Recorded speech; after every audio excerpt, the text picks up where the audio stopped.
අපි අද වෙනකන් නිදාගත්තේ හිතේ නිදහසේ.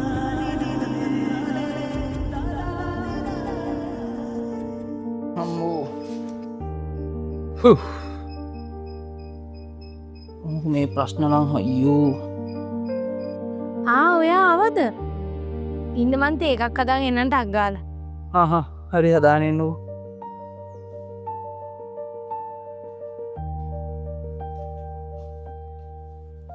කසුන් මේ තේ එක බීලින්න. මොකද කසුන් ආපු වෙලේ ඉඳන් මූණ නරක් කරගෙන ඉන්නේ.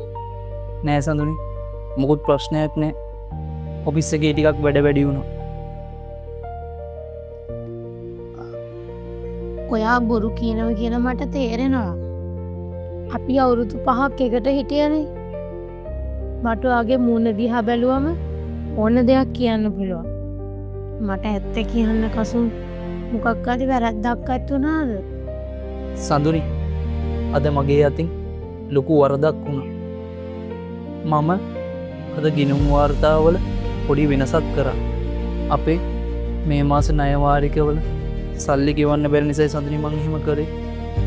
හැබැයි කවුරුත් ඒක ගැන දන්නේ නැහැ. හැබැයි ඒක ගැන හිතනකොට මගේ හිතට හරි නෑ වගේ.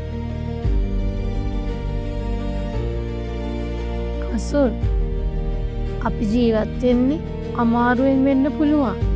හැබැයි අපි අද වෙනකන් නිදාගත්තේ හිතේ නිදහසින්. ඔය හොරකම් කර ලැබෙන සල්ලි වලින් ණය ගෙවලා ලැබෙන සැනසීම මොකද්ද? ඔය කරපු වැඩේ අහුනොත් ඔයාගේ මුළු ජීවිතේම විනාශයි නේද?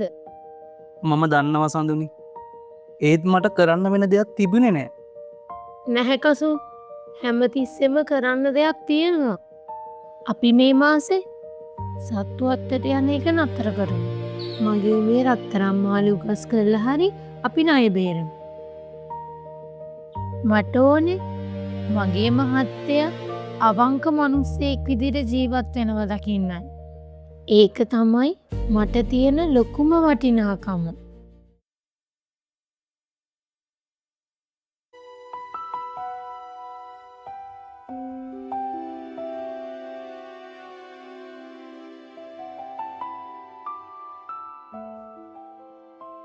මං එනම් ගිහින් එන්න.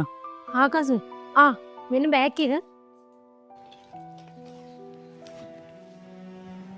දන්නවද සඳුනි මං අද වැඩට කියපු ගම මැනේජර් මහත්තය හම්බෙලා ඔක්කොම ඇත්ත විස්තරය කියනවා.